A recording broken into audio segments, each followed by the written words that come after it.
Are you one of those people like me who has to shower every day? You can't function without it? Well, what happens when you go camping? What happens when you go off somewhere where there is no shower? They got holes for potties, for crying out loud. There's no showers out there. How are you gonna live and survive if you can't shower every day?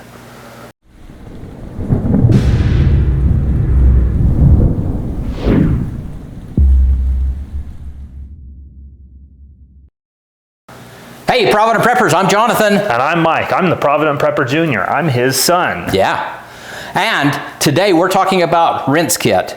Now, I'm a firm believer that the best things that we can have in our repertoire is knowledge and experience, but sometimes having the right tool is amazing. It makes all the difference. So today we're talking about these units here. I've been looking for something because I, too, really love my shower. I love my warm shower, and I've thought over and over, okay, what am I going to do when I don't have access to my shower?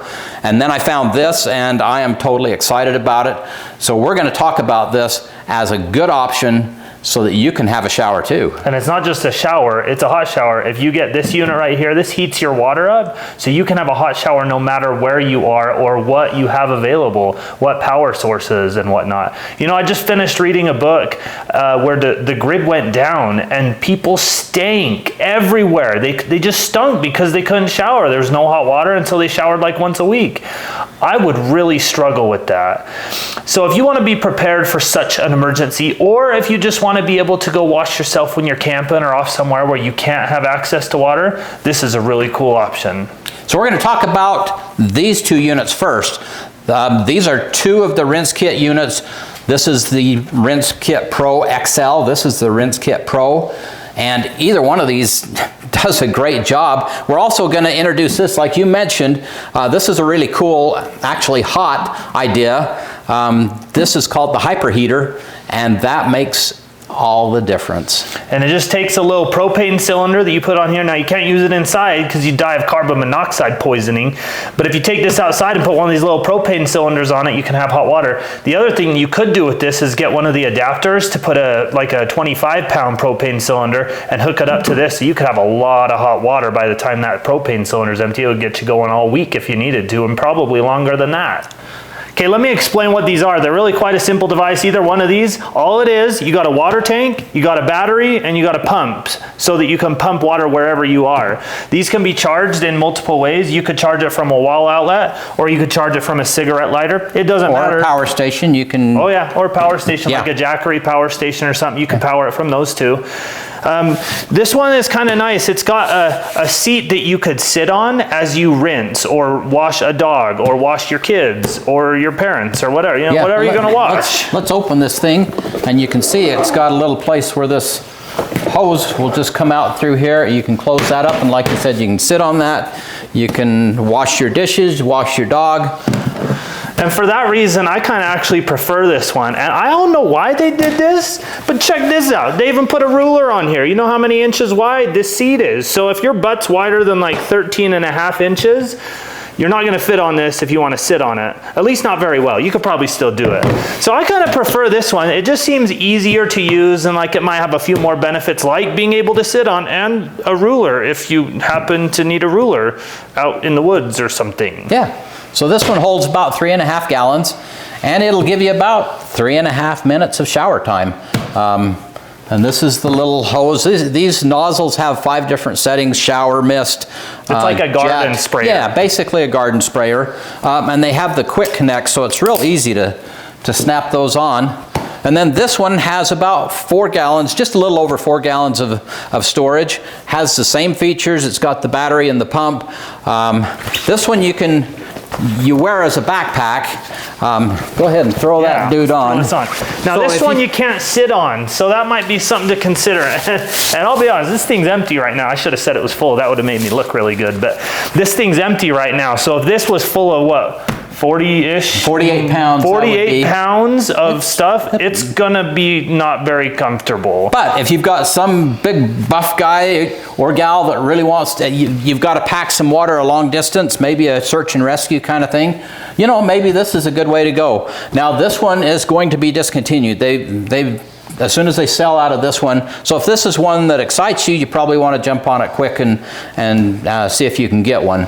But overall, I think I like this one. It's very versatile. They're both going to do the same job. Both of them use these cords to charge. So just a little difference in the styling. But if you are going to have to transport this more than, let's say, like 100 feet, and you're going to have to transport it full, this one's probably going to be easier to carry than 40 pounds of water in this. It'd be like carrying a 5-gallon bucket full of water. It's awkward. So keep that in mind. A couple things to think about. Yep.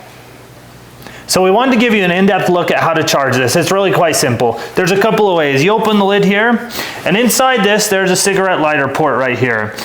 Now there's two ways you can charge this. You can plug this into the wall and plug this right into your RinseKit here, and then charge it that way. That's one way. The other way you can do this is to use the other cord that just has 2 cigarette lighter plugs on it, and you plug one into a car and one into this. And that charges your battery. And then once it's all charged up and ready to go and you want to go out in the woods and use it, well, you just fill it full of water, make sure it's full, and then you push the power button on. And you can hear it starting to pressurize. Whoa, it just sprayed all over us, my goodness. Whoa. See that? It's like rain in a bottle. How do you turn it off? There we go. So that was the mist setting on this. Apparently it was on when we pushed the power button. Be aware of that. So we're all wet now. And then when you're done, you just turn it off. Now this also has a pressure switch, so like when we stopped, when I was able to get this thing to turn off, then the pump stopped going. So it's not just going to keep running and drain your battery. So that's kind of nice. It kind of just takes care of itself. You just do what you need to do, squeeze the handle when you're ready, and get cleaner than you were. One way that I really like to be able to charge this is using a portable power station. So if you're out in the woods somewhere, or the grid is down, or whatever the case is, I can charge this thing with solar, and then I can charge this thing using this. Now it depends where you live. There's some areas where if your water tank is up on the side of a hill, you're still going to have water pressure if the power goes out. But if you live in a place where you have to pump water into a water tower, you're going to lose your water pressure pretty quick. So in an extended power outage, this is a really cool option because you have the ability to charge it with the sun and still have a shower where you wouldn't otherwise, because it relies on electricity to pump that water up into the tower. And if you don't have any water in your system, you've got stored water, because we've encouraged you and begged you to have water stored that you can use for such an occasion. You're going to put that in here, still going to have your shower. Let's talk just a minute about the Hyperheater. I'm just going to show you quickly how to hook this up, and then we have to take it outside because we don't use this inside. There's carbon monoxide issues. Also, propane is heavier than air, so it's going to find a low spot and just hang out. So if it were to leak. Yeah, and that's what we're concerned about, is if this tank somehow leaked or there was a fitting, then it's going to settle on the floor of your house, and then if somebody shuffles across the carpet just wrong, you might end up with a kaboom. Yeah. And then you need a lot more water than can fit in either one of these rinse kits to put it out. Could be bad. Okay, so let's do this. This is very simple to hook up. If you want to use this Hyperheater, pull that off. It goes on the back of here. Relieve the pressure first. Then this hose comes out the back. You're going to hook up to either household power using this, or you're going to hook it up to the rinse kit using this, or into a power station. This just runs the electronics. It's just going to run the electronics on the inside of here. So you do need this hooked up, but it's very simple. Plugs in the back. You're ready to go. And let's go outside and let's show you how it works now. Yep. So let's show you how to hook everything up if you want a hot shower out in the woods. First, you need to start with a propane cylinder. So you're going to attach that, and then you have to attach this into the back of the heater. It all just finger tight stuff. You don't have to use tools or anything. That's really nice. And then you're going to take your quick connect fitting on the rinse kit. You're going to pull off that nozzle, remembering to turn it off. And then you're going to put this hose right onto the back of the heater. And then you need to have your heater plugged into some power source. We brought this battery bank out here so that we could plug it in. So we'll just plug that in now, the power cord. And then you have these controls on top of the heater here. You can control the temperature of your water, and it will have a readout on the front of this that shows the temperature of that water. Once this is here, you are ready to have a hot shower no matter where you are. Okay, I want to show you how this thing works. Let me show you the different nozzles. If you buy this rinse kit, it comes with the garden style sprayer. Probably not as good if you want to have hot showers. You might want to get one of these Hyperheaters because the Hyperheater comes with this one.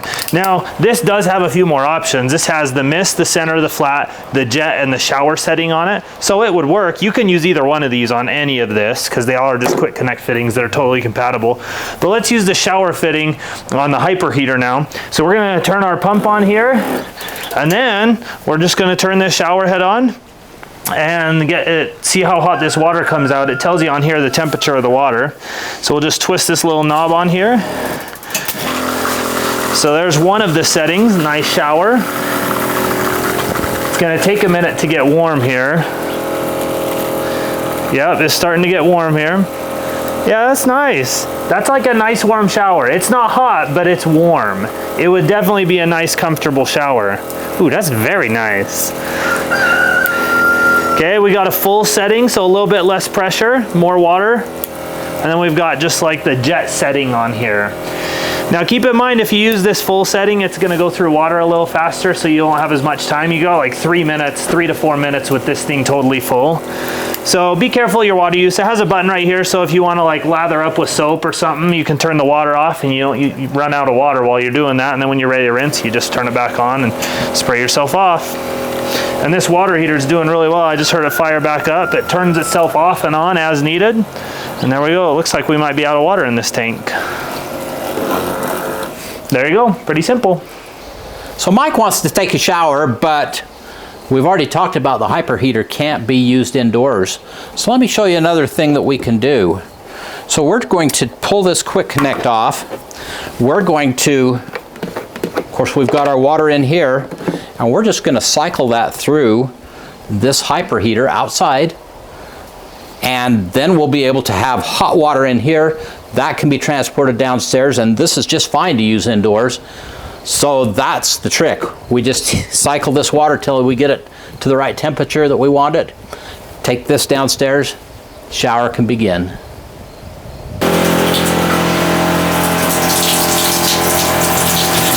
Oh! What can I say? It works. So now the question of the day, how are you gonna not stink? And this is the Provident Prepper Jr. saying thank you for being part of the solution.